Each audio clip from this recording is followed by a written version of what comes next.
В глубине зимы, когда мороз царит в нашем краю, особенно в его северных районах, люди облачаются в теплые пальто и шерстяные шарфы, предпочитая не покидать уют дома без крайней необходимости. Вопреки стуже, каждому из нас приходится все же переступить порог своего жилища ради работы или повседневных закупок.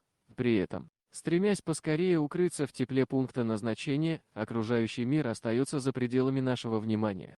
В подобной безжалостной реальности обнаружил себя беспризорный пес по имени Рокки, имя которого никому не было известно и, казалось, никого не интересовало. Судьба преподнесла ему суровый удар, попав под колеса поезда в месте, где люди часто спешат через железнодорожные пути. Рокки оказался в беде.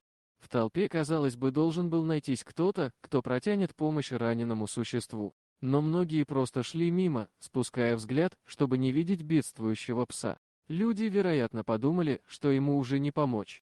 5 долгих дней Рокки пролежал на морозе, не в силах даже шевельнуться, истязаемый невыносимыми болями. Изначально пес пытался звать на помощь своими жалобными воплями, но со временем он уже не мог даже слабо выть, силы и надежда покинули израненное животное. Все указывало на то, что его часы сочтены. Однако, оказывается, в мире еще остались неравнодушные люди.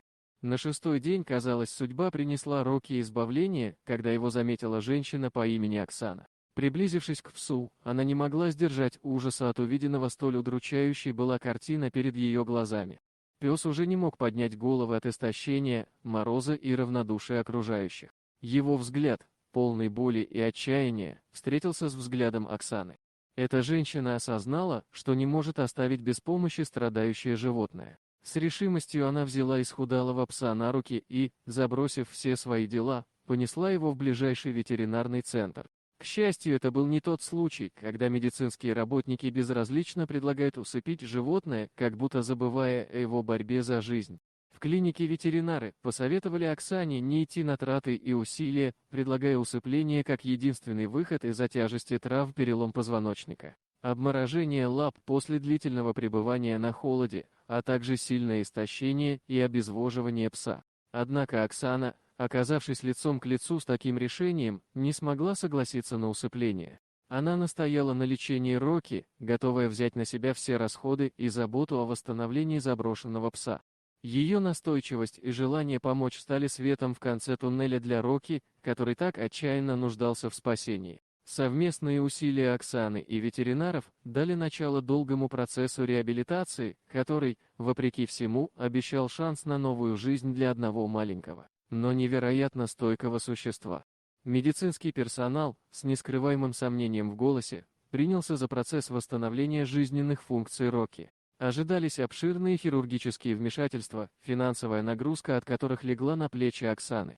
Процедуры оказались успешными, и последовало затяжной период возвращения к нормальной жизни, в котором оба и храбрый Рокки, и не менее стойкая Оксана одержали верх. Пс сумел не просто остаться в живых, но и восстановить утраченные силы. Повреждения позвоночника, конечно, не поддались полной коррекции, но в остальном Рокки обрел здоровье. После выписки из клиники Оксана взяла исцеленную собаку к себе. Это стало для Рокки вторым рождением, полным любви и ухода за ним домом.